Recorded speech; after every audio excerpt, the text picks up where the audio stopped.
আসসালামু আলাইকুম। সুলতান সুলেমান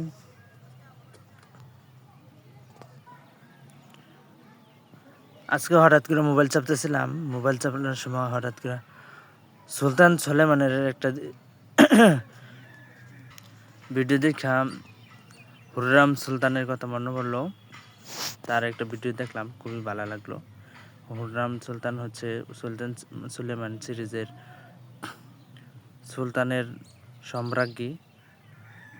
সে ছিল প্রথমত একজন বিধর্মী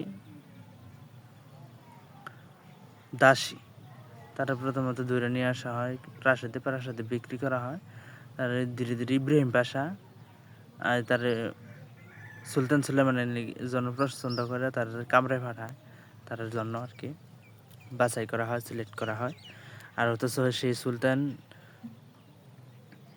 হুররাম সুলতানি পরে ধীরে ধীরে দাসী থেকে প্রাসাদের সর্বোচ্চ একটা ইয়ের মধ্যে হয়ে যায়। যে সে ছিল যেরকম ভয়ঙ্কর সুন্দরী, এরকম ভয়ঙ্কর বুদ্ধিমতীও। অনেক কষ্ট, অনেক ত্যাগ, অনেক কিছু হারানোর পরে তার আর কিছু হারানো থাকে না। তারপর সে ধীরে ধীরে সব কিছু কেড়ে নেয়। সে যেভাবে তিলে তিলে তার আত্মীয় স্বজন সবাই হারিয়ে কষ্ট হয়েছে, ঠিক সেভাবে সে ধীরে ধীরে তার আরপাশে যারা আছিল সবাই ধ্বংস করে দিছে।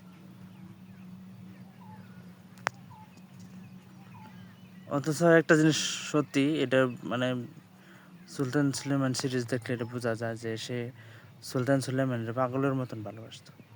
তার কোনো ক্ষতি বা কোনো কিছু এটা কোনো সময় কল্পনাই করতে পারছে না। আর তার এই ভালোবাসার কারণে সুলতান সুলেমান তার প্রতি অন্ধের মতন বিশ্বাস করত, পাগলের মতন ভালোবাসত। একসময় তার সুলতান সুলেমানের বোন হেতিজা আর গুম করে ফেলাইছিল। আর তখন বোঝা গেছে যে সুলতান সুলেমান তার কি পরিমাণ ভালোবাসে। সে দীর্ঘদিন যে জায়গায় হারাইছে সেই জায়গায় তার প্রতীক্ষায় ছিল, অপেক্ষায় ছিল। প্রাসাদ থেকে অনেকটা নিজের গুটাইয়ে নিছিল, কিন্তু সে যখন আবার ফিরে আসছিল তখন সে ভয়ঙ্করভাবে আবার ফিরে আসে। প্রথমত ইব্রাহিম পাশারে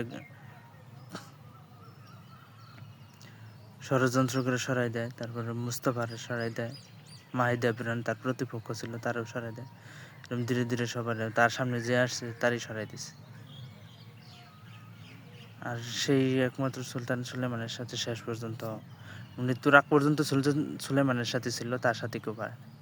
আর ধীরে ধীরে সে নারী ক্ষমতায়নের একটা প্রতীক হয়ে দাঁড়ায়। যে তার একটা আংটি ছিল, সেই আংটিটাই মানে পরবর্তীতে তার পরবর্তী প্রজন্ম যারা ছিল এরা সেই আংটি পাওয়ার জন্য অনেক লড়াই করছে। সবারই মানে একটা স্বপ্ন ছিল যে ওই আংটি যে পাবে সেই হবে পরবর্তী ক্ষমতাধর নারী, এরকম একটা ছিল। আর এই জন্যই তার আংটির একটা ছিল। কিন্তু যখন সে মারা যায় তার আগে তার সবচেয়ে বিশ্বস্ত লোক সম্বল বলছিল যে মারা যাওয়ার পর কবরের মধ্যে আংটিটা দিয়ে দেওয়ার জন্য।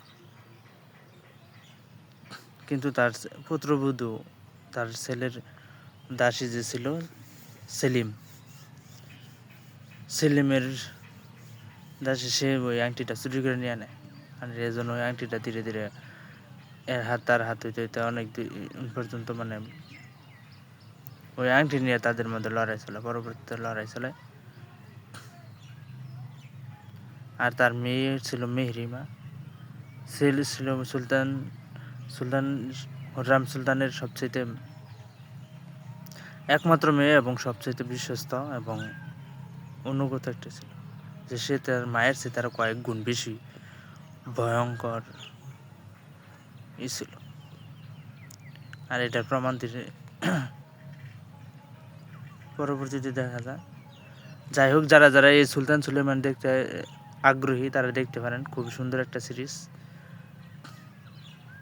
এখানে সুলতান সুলেমানের যেরকম দাপট ছিল, তার রাজত্ব শাসনের প্রতি যেরকম দাপট ছিল, দৃঢ়তা ছিল, এরকম সে একইভাবে সুলতানা হুররাম সুলতানা তারই ওরকম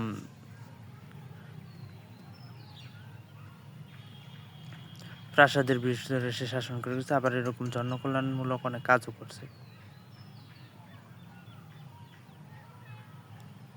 সে প্রাসাদের ভিতরে শত্রুদের কাছে যেরকম নিষ্ঠুর ছিল, ঠিক ওরকমই প্রজাদের কাছে সে ওরকম দরদি, মায়াবী এবং উদার মনের মানুষ ছিল। ধন্যবাদ সবাই।